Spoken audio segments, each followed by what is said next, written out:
The human stumbled through the sliding doors of the alien medical bay, his clothes torn and scorched. Every step sent a jolt of pain through his body, but he did not fall. Blood streaked his arms and legs, running down his face in dark, sticky rivulets. His chest heaved as he struggled to breathe, and his clothes were shredded from burns and rips. Despite all this, his eyes were bright and his jaw set firmly. He moved with a kind of stubborn determination, each step deliberate, as if his body refused to let him collapse. The alien doctors froze in shock. Their forms were slender, delicate, almost fragile, and they had never seen a body endure such damage. One of them, a tall figure with skin like polished glass, stepped closer, reaching out as if the human were about to shatter at any moment. "Stop. You cannot survive this," the alien cried, its voice high and trembling. Another, smaller one with shimmering violet eyes, leaned over the scanners, its fingers flying over the controls. "The scans, it's impossible," it whispered, voice full of disbelief. The human's injuries were severe. Broken bones jutted at odd angles, burns covered much of his torso and arms, and deep cuts ran across his legs. Internal injuries glowed faintly on the alien instruments, indicating shock and damage that, in any other species, would be fatal within minutes. He staggered a few more steps and leaned against the cold wall, panting, feeling the burn in his muscles and joints, but he did not scream. Pain, for him, was something to move through, not to stop for. "I'll be fine," he said quietly, voice steady, almost gentle, though his body shook with exhaustion. The alien doctors looked at each other, stunned. One of them, Tira, whispered, "He speaks, but how?" "His body," she trailed off, shaking her head. The human straightened slowly. He felt the sharp sting of torn skin, the deep ache in his legs and the pounding of his ribs. Each breath was a razor slicing through his chest. But he ignored it. He had been trained, drilled, and hardened to survive on worlds that would kill any other species. On his home planet, the gravity was higher, the weather harsher, and predators far more vicious than anything these aliens could imagine. Survival was not optional, it was the only way. Pain was a tool, not a punishment. The doctors moved cautiously closer. They wore long coats that glimmered with shifting light, designed to protect them from contamination and injury. Their hands were delicate, almost fragile, and they hovered uncertainly over the human. They spoke in their soft, musical language, a series of clicks and hums that seemed soothing, but the human only looked at them.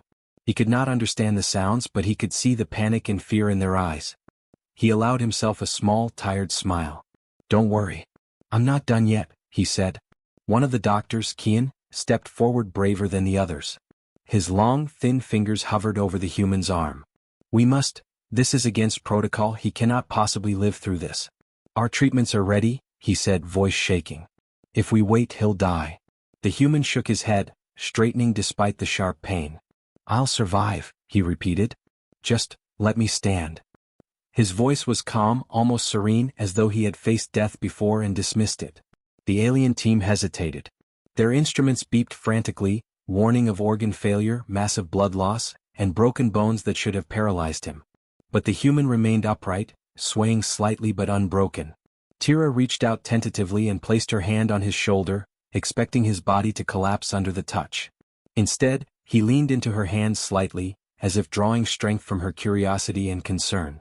His skin was hot from burns, bruised and tender, yet firm under her touch. The human began to move again, carefully, one foot in front of the other. He tested each leg, wincing at the pain but not stopping. Every step was a statement. He was alive and he would stay alive. The aliens exchanged glances, their panic giving way to astonishment. This creature, this human, was unlike anything they had ever seen.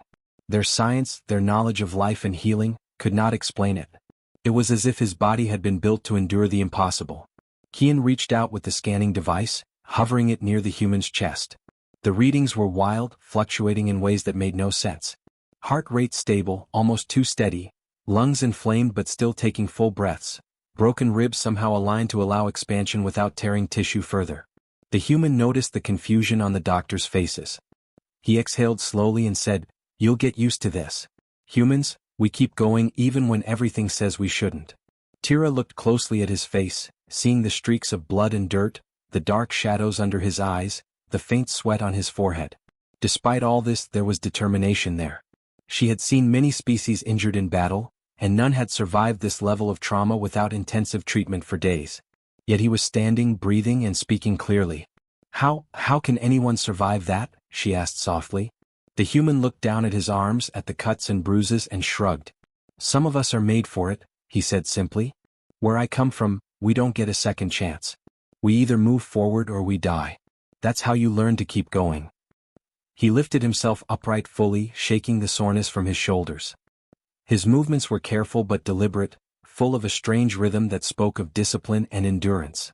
The doctors continued to circle him, scanning, whispering, and gesturing to each other. Their technology was advanced, far beyond anything humans had yet developed, yet it was failing to capture what made him human. Each injury should have caused shock, unconsciousness, or death. Each step he took was a defiance of biology itself. The human noticed their fear and fascination. He smiled faintly, trying to reassure them without words. You'll see more like me, he said quietly, almost to himself. If you spend time with humans, you'll see it again. We walk through pain. We get up when everything tells us we shouldn't. We survive. The doctor's instruments beeped wildly, struggling to keep up with his vital signs, but he did not falter. Each breath, each step, each blink was a reminder that he was alive against all odds. Slowly, the human began to move toward the center of the room, guided by his own sense of balance rather than the scanners. The alien doctors followed cautiously, their eyes wide with awe. Every step he took seemed to challenge the laws of their science. Broken bones, burns, deep cuts, they were all there, and yet he moved as if they were nothing. He breathed through the pain, aware of it but not ruled by it. He paused, looking at them with a faint grin. You're thinking I shouldn't be able to stand, right? His voice was calm, confident. That's normal. Most species would collapse. Most would die. Not humans. Not me. Tira stepped forward, still hesitant, and placed her hand on his shoulder again. This time there was no fear, only respect. The human gave a small nod, acknowledging her touch. Minutes passed and the human remained upright. The alien doctors whispered to one another, unsure of what to do next. Every protocol they had was being challenged by his mere presence. Kian muttered under his breath, "He's alive. Against all odds." The human simply smiled faintly and adjusted his stance. "I told you. I'll be fine." Even as his body throbbed with pain, he remained calm, composed, and upright. The aliens could only watch, taking in the strange, powerful determination in his eyes. They had never seen a creature refuse death so openly, refuse weakness so completely. Every scar, every cut, every bruise was a mark of survival, not of defeat. He glanced around at the machines and instruments, at the delicate alien figures staring at him with a mixture of fear and awe. "I've been through worse," he said softly. "I've been hurt before. I've fallen before. But I always get back up." His voice was quiet but unwavering, carrying a weight of experience far beyond his appearance. The alien doctors took a step back, realizing that whatever science could do, it might never fully explain this. This human, battered, broken, and bloody was something different. Something extraordinary. And as he took another careful step, still smiling faintly despite everything, they understood that they were witnessing not just survival, but a kind of defiance that no technology could create. He looked at them one last time, breathing heavily but steady. "Don't worry," he said again, voice firm. "I'm fine. I always am." And for the first time the alien doctors truly believed it. The alien doctors gathered around the human, their eyes wide with both fear and disbelief. His injuries were so severe that even the most advanced treatments in the galaxy should have left him unconscious or worse. Scans of his body had already told them that most species would be dead within minutes. But here he was, standing, breathing, and alert. They wasted no time. Every available treatment was brought forward, every serum, every nanite, every bandage, and applied as carefully as possible. Tira held a vial of glowing green liquid, its surface shifting with energy. "This will stabilize him," she said softly, though her voice trembled. Kian adjusted the machines monitoring his vital signs, which kept beeping erratically, unable to match the readings with what should have been reality. The human watched them quietly, his movements slow but deliberate, like a predator aware of every step it takes. "Do what you must," he said calmly, though the smallest wince crossed his face as they worked on him. They started with his arms, where deep cuts had bled through layers of tissue. The serum sizzled softly on contact with his skin, but instead of lingering in pain or causing swelling, the wounds began to close almost instantly. The doctors gasped. "That's impossible," whispered Tira, leaning closer to watch the cuts seal as if they had never been there. Kian's hands shook as he monitored the readings. Broken bones, which should have remained in splints or casts for weeks, started to align and harden within minutes. The human flexed his fingers slowly, testing the strength of his arms. Pain was still present, sharp at the joints, but it no longer controlled him. He lifted his arms deliberately and allowed them to hang loosely, letting the alien see that he was unharmed in ways they couldn't explain. "See," he said softly. "It's not as bad as it looks." The words were calm, but the truth was in every movement. His body had already begun to adapt to the trauma, reorganizing itself to endure. Tira's eyes were wide, staring at the human's chest. Burns that had blackened his skin moments ago were now fading, leaving only faint pink marks. Her hand hovered, trembling as if touching him could shatter some hidden rule of life. "How can this happen?" she whispered, almost to herself. Kian shook his head, glancing at the readings. "All systems are stable, too stable. His vital signs shouldn't even be here. It's as if the body is repairing itself at a rate we've never seen." The human smiled faintly at their confusion. "You're looking for rules?" he said quietly, his voice low but steady. "I don't follow rules like other species. I survive. That's all." His smile was small, almost humble, but in his eyes was a spark the aliens could not ignore. It was not arrogance, it was certainty. A certainty born from survival, from endless struggle on worlds where giving up meant death. He tested his legs carefully. Every step was deliberate, each movement measuring the strength of bones that had just been realigned. The pain was sharp, but it did not stop him. It was a challenge, not a warning. Kian and Tira exchanged uncertain glances. Even their most advanced medical procedures could not explain this rapid healing. "We need more scans," Kian murmured, but even as he spoke, the human stood fully upright, his posture steady. The doctors tried to administer nanites to accelerate healing further, but the human's body seemed to absorb them differently than any species they had ever treated. The nanites spread rapidly, working faster than expected, repairing cells before they could fail. His muscles, bruised and torn, began to regain their form and strength. Even internal injuries, which should have caused severe organ failure, stabilized as though the human's body had already known how to fix itself. Tira could not hide her awe. She circled him slowly, observing his every move. The human's skin, once red and blackened from burns, now looked pale but healthy. His movements were careful but confident, showing no hesitation. He bent his arms, stretched, and even flexed his fingers deliberately. Every movement was a demonstration of a body that had been designed not just to survive, but to endure. You're not like any species we've treated," Tira said softly. Her voice carried a mixture of fear and wonder. How can a body survive this?" The human looked at her, his expression calm. "It's simple," he said. "I'm used to it. Where I come from, life doesn't wait for the weak. You adapt or you die. I learned to heal myself, step by step, long before anyone taught me anything." Kian stepped back, eyes wide as he reviewed the data. Every metric on the machines should have indicated imminent collapse. Heart rate steady. Breathing normal. Bones solid. Burns healing. Internal organs stable. It was impossible by their understanding of biology. We need to record this," Kian said, voice trembling. "This could change everything we know about survival. About life." The human nodded faintly. "Record it. I don't mind. But don't think it's magic. It's just humans." The human slowly walked a few steps across the bay, testing his balance. Every movement caused faint ripples of energy in the scanners, readings that jumped and sputtered wildly. He felt the ache in his muscles and joints, but it was a familiar companion, not a threat. He had survived worse. Falling from cliffs, facing predators, fighting in storms that could crush most creatures. These were small compared to what his body could handle now.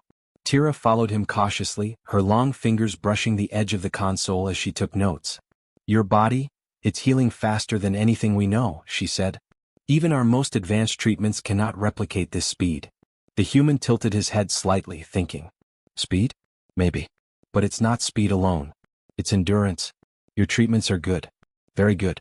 But I've survived long enough that my body knows how to finish the job itself." The alien doctors whispered among themselves, their voices low and urgent. "This is unprecedented," one said. "The human is almost untouchable." Another added, "It's as if he is built to survive injury that would kill any other species." The human listened quietly, smiling faintly. He did not mind their surprise. It was normal for others to be shocked when humans defied expectations. He had learned to expect it. He bent down, touched his leg gently where a deep cut had been moments ago, and straightened again. The skin was smooth now, only a faint line remaining where the wound had been. He flexed his ankle, then tested his knee, bending and straightening without hesitation. He could feel the soreness, but it was tolerable, no longer a barrier. He was moving again almost freely while the alien doctors could only stare in awe. Kian muttered, almost to himself, "We cannot explain this. Not scientifically. Not biologically." The human looked at him, smiling faintly. "You'll learn eventually," he said softly. "Humans are like that. We survive what others cannot. You just have to watch closely to understand it." Hours passed and the human's recovery continued. Each treatment they applied only seemed to accelerate what his body was already doing. Bruises faded, bones realigned fully, burns healed completely. His chest rose and fell evenly, no hint of weakness or fatigue in his posture. The alien doctors adjusted their equipment repeatedly, hoping to capture some anomaly, some explanation, but none came. He simply healed. Tira approached him cautiously and placed a hand on his shoulder again. This time she did not recoil or tremble. She could feel strength beneath her touch, a quiet confidence that was almost tangible. "It's impossible," she whispered, amazed and unable to hide her awe. The human smiled faintly and nodded. "I told you. I'll be fine. This is normal for humans. We are built differently." The doctors continued their work, scanning and recording every vital sign, every movement, every heartbeat. They spoke in low, urgent tones, exchanging theories and hypotheses, but none seemed adequate. This human was more than a patient, he was a lesson in resilience, endurance, and the raw power of life that refused to give up. The human moved to the center of the room, testing his full range of motion. He stretched his arms, bent his torso, and even flexed his fingers and toes. Pain still existed, sharp and familiar, but it no longer hindered him. He was alive, whole in ways the aliens had not thought possible, and he carried himself with quiet certainty. Finally he looked at Tira and Kian, his eyes calm and steady. "You wanted to know how I survive," he said softly. "It's simple. I don't stop. I don't give up. I endure no matter what. You've just been watching the results." His faint smile carried more power than any words could convey. The alien doctors could only watch, their instruments still blinking erratically. They had treated countless species, seen countless injuries, and yet this human had redefined their understanding of survival. He had not only healed unnaturally fast, he had demonstrated something deeper, something their machines could never measure, the sheer, relentless will of a Deathworlder. Hours passed, and the human continued to stand, moving slowly but confidently, demonstrating a body that refused weakness. The alien doctors whispered among themselves, amazed and fearful, and Tira finally spoke, voice low and trembling. I don't understand. How is this possible?" The human smiled faintly, brushing a strand of hair from his face. "It's not about understanding. It's about living. Humans survive. That's all you need to know." The human moved through the alien station with surprising grace, despite the bruises and burns still faintly visible on his arms and legs.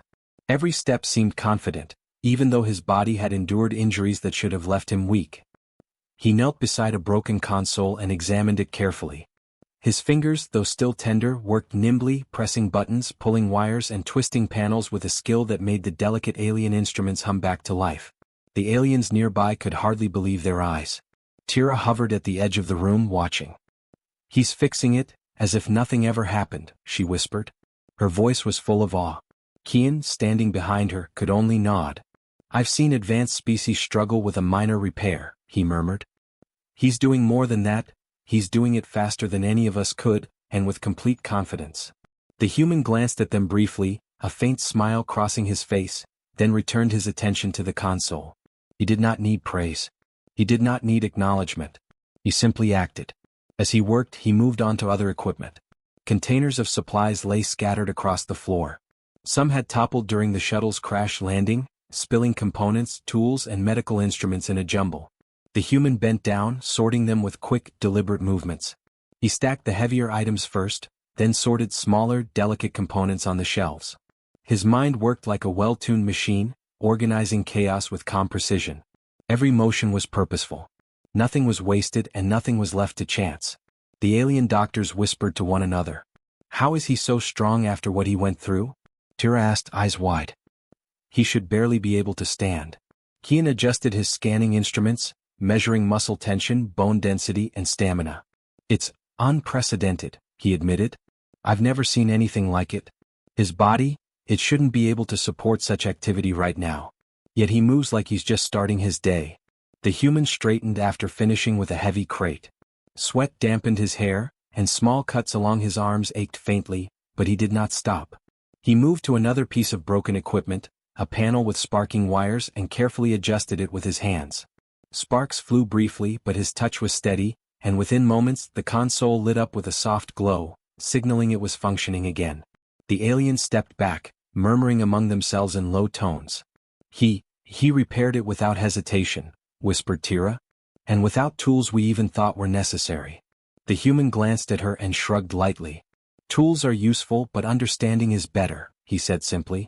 You have to know what needs fixing, not just press buttons. His voice was calm and confident, carrying an authority that made the aliens uneasy and impressed at the same time. As he moved through the room, he began to inspect the supply crates again. Some were heavy, filled with metal components and machinery parts. Others contained fragile items, instruments that could shatter if mishandled. He lifted the heavy crates with ease, balancing them perfectly, while gently placing delicate supplies onto shelves without a single scratch.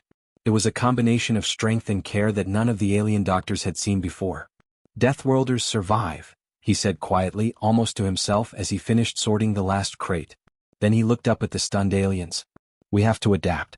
We have to act fast. Weakness is not an option. If you wait too long, things break, people die. You survive or you don't survive at all. His tone was matter-of-fact, yet there was a quiet intensity in his words that made them pause. He was not boasting. He was stating a truth he had lived his entire life. The alien doctors could only stare. Tira's translucent hands hovered over her notes, trembling slightly. She had studied countless species, but she had never seen one operate with such instinctive knowledge. Kian's eyes were wide as he adjusted the scanning instruments once again. It's not just strength, he murmured. It's his instinct, his understanding of what needs to be done before thinking about it. It's like his body and mind know the work before it begins. The human moved on to another task, repairing a small energy pump that had been damaged during the shuttle landing. The pump's delicate wiring required precise handling, but he bent and twisted the components with ease, replacing parts with skill that bordered on mechanical. Sparks and faint smoke rose briefly from the device, but he remained unfazed. Within minutes, the pump whirred to life, humming steadily. The aliens stepped back in disbelief. They had watched, studied, and treated countless injuries in their own species, yet here was a human, healing and working with strength and precision that was almost unnatural. Tira whispered to Kian, "It's as if he doesn't even feel the pain." Kian shook his head. "No, he feels it, I'm sure. But it doesn't stop him. It's as if the pain is just another obstacle, not a signal to stop." The human overheard their whispers and smiled faintly. "Pain doesn't mean stop," he said simply. "It means move smarter, move faster, and keep going. That's how Deathworlders survive." He continued his work, moving from one damaged section of the station to another. Small tasks, lifting crates, repairing machinery, organizing equipment, he did all with a steady rhythm. The aliens watched, noting how every movement seemed natural, almost effortless, despite the recent trauma. Kian's hands shook slightly as he adjusted the scanning instruments for the 5th time. "I don't understand," he murmured. "How is his body this resilient? How does he move so easily after those injuries?" The human paused for a moment, leaning against a console to catch his breath, though it was shallow and brief. His eyes scanned the room, taking in every detail. He noticed the aliens staring, their expressions a mixture of awe and fear. "I've been through worse," he said softly. "Falling from cliffs, fighting storms, being chased by predators, you learn quickly. Strength is nothing without endurance. You survive or you die." Tira stepped closer, curiosity and disbelief battling within her. "Your strength, your instinct, it's unlike anything we've seen," she said softly. "How can you be like this?" The human shrugged, wiping faint sweat from his brow. "I told you," he said simply. "Deathworlders survive. We learn to adapt. We learn to keep going no matter what. That's all." He moved to another section of the station, where supplies were stacked haphazardly after the shuttle crash. He sorted through them with care, stacking heavy crates neatly and placing fragile items with precision. The aliens continued to watch, fascinated and uneasy. Every movement was efficient, calculated, yet natural. They could not understand how a body that had been so badly injured could operate with such confidence. Hours passed and the human continued to organize, repair, and adjust. Small details mattered to him. A lever in the wrong place, a cracked panel, a loose wire. To him, all these things were part of survival. If a system failed, if supplies were mismanaged, lives could be lost. He worked with the understanding that life depended on action, not hesitation. The alien doctors whispered among themselves. It's not just his body, Tira said quietly. It's his mind. His instinct. He sees what needs to be done and does it without delay. Kian nodded, unable to hide his astonishment. We've treated species far stronger than humans, he said softly, but none operate with this precision and calm. None survive like this. The human glanced at them briefly, eyes calm but sharp. You'll see it again, he said. Humans survive. We endure when others would fall. We move through danger, through pain, and we keep going. That's what Deathworlders do. That's what I do. By the time he finally stepped back to survey the room, everything was in order. Equipment repaired, supplies neatly stacked, consoles humming steadily. The aliens could only stare, their mouths slightly open, their instruments blinking frantically as if trying to process the impossible.